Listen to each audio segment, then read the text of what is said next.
मालेगांव धुलिया हल्का पार्लियामेंट के Congress India alliance की उम्मीदवार शोभा ताई बच्छाव के हक में यूँ तो पूरा शहर मालेगांव मुत्तहिद दिखाई दे रहा है।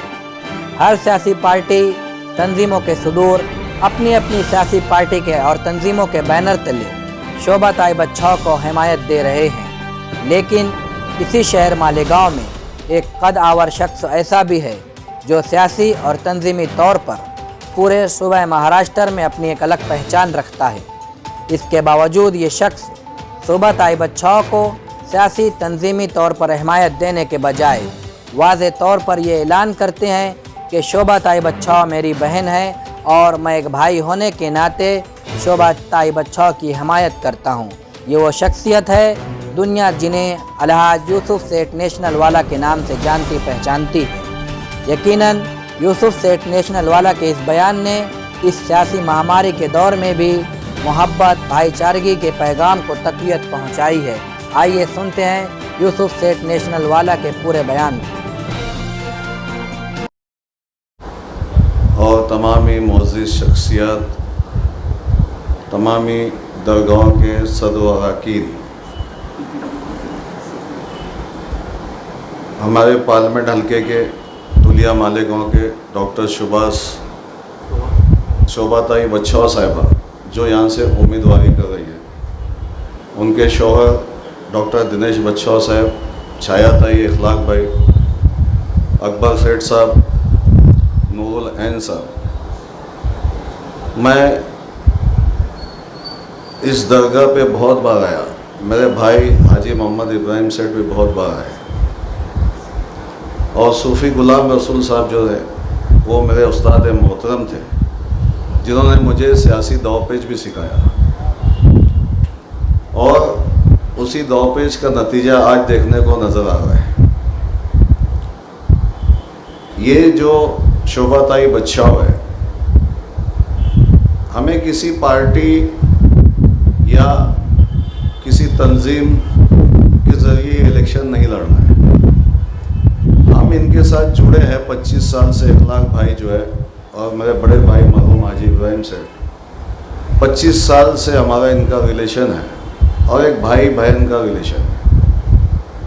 इन्होंने नासिक में जो काम किया है, ये 3 साल मैं रह चुकी है वहाँ की, बैंक की चेयरमैन कई सालों रह चुकी हैं, कारपोरेटर कई सालों से रह चुकी हैं, आमदार नासिक की रह चुकी है, मिनिस्टर रह चुकी है, यहाँ तक के पालक मंत्री धुलिया की रह चुकी है। इनको इलेक्शन के पूरे गुण याद है, काम करने के तरीके याद हैं। नासिक के अंदर बहुत सारे काम किए, फसादात के अंदर मालेगांव शहर के लिए बहुत सारे काम हमने इनसे लिया और 24 घंटा ये अपनी खिदमत के लिए दोनों मियाँ बीवी तैयार रहते हैं। तो हम भी जो इनके साथ लगे हुए हैं, काम की बुनियाद पर लगे हुए हैं। और ये जो इलेक्शन है, पहली बात तो मैं साफ कर दूँ, ये इलेक्शन जो है, ये इलेक्शन कोई सियासी पार्टी का नहीं है। ये इलेक्शन इंडिया की 140 करोड़ आवाम वर्सेस भाजपा है। सियासी इख्तलाफात हो सकते हैं, सियासी इख्तलाफ को बालाए ताक रख करके हमें ये इलेक्शन जो है इंडिया आवाम और वेरियस भाजपा के साथ होना चाहिए। 10 साल से भाजपा की सरकार हमारे देश में है, क्या किया वो सब आपको मालूम है। इन्होंने जब भी मुंह खोला झूठ बोला। 15 लाख किसी के अकाउंट में आज तक नहीं आए। शेतकरियों का मसला देखिए आप, शेतकरी इनको कंपेनिंग के लिए नहीं आने दे रहे कहीं भी, चाहे वो राठौड़ समाज हो, चाहे वो जाट समाज हो, चाहे वो शेतकरी समाज हो। और जो इलेक्शन के रिजल्ट समझ में आ रहे हैं कि इंडिया अलायंस जो है वो आगे चल रही है, उससे बौखलाहट करके पहले तो गोदी मीडिया बोलता था माइनॉरिटीज़ बिलखुसूस मुसलमानों को, अब हमारे प्राइम मिनिस्टर भी बोलने लग गए। तो ये बौखलाहट है उनकी। और हमारे शहर का जो सवाल है, हमारे शहर की तरक्की और तामीर अगर हमें करना है, यहाँ पे अच्छे कॉलेजेस, पावर लूम का मैटर्स बहुत बड़ा है हमारे पास, गरीबों के लिए बहुत सारी स्कीम है जो यहाँ तक पहुँच नहीं पाती। तो हमारी ताई जो है वो चुन के आने के बाद इंशाल्लाह ये सब काम हमारे शहर में हो गए और आपको नज़र भी आएंगे। 10 साल से ये खासदार कहाँ हैं, ना आपने देखा ना हमने देखा। इन्होंने, याद करो आपको कोरोना का वो दिन जब सूफी गुलाम रसूल साहब को मैं देखने गया था दवाखाने में। ये डॉक्टर है, ये डॉक्टर है जो 10 सालों से खासदार है।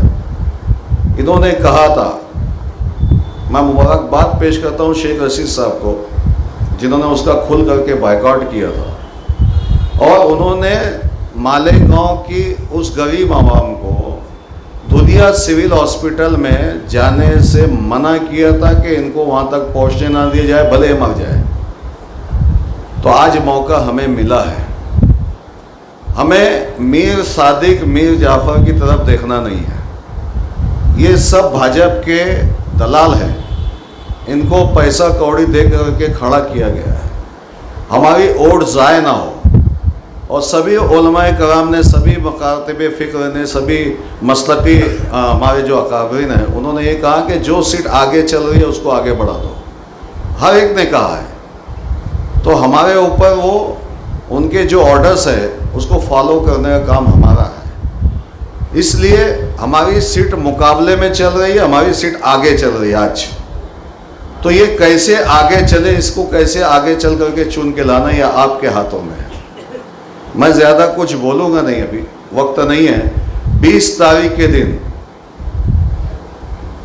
अपना कैंडिडेट खड़ा है, हम खुद खासदार बनेंगे। हमें ये सोच करके घरों से निकलना है। सवारी का इंतज़ाम हो ना हो, मैं साफ लफ्ज़ों में कह रहा हूँ, अगर हम इंडिया अलायंस के उम्मीदवार को वोट नहीं देंगे तो ये आखिरी वोट रहेगा हमारा इंशाअल्लाह। ऐसा समझ के चलो। अगर इनका खात्मा करना है, हमारे वजूद को बरकरार रखना है, तो हमें वोट देना होगा।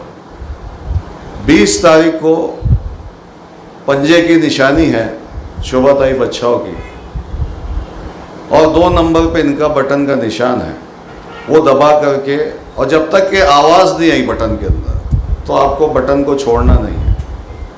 और जैसा कि आपने देखा कि 10 सालों में ये सरकार ने कुछ नहीं करी, इसलिए इंडिया अलायंस बना। सभी पार्टी के लोग आ गए। गरीबों के फेवर में बात करने के लिए कोई स्ट्राइक की जाती है तो उनके ऊपर ईडी वगैरह लगा करके सीएम साहब जैसे हमारी पार्टी के गृह मंत्री को भी अंदर डाल देते। तो ये डर खौफ का माहौल है।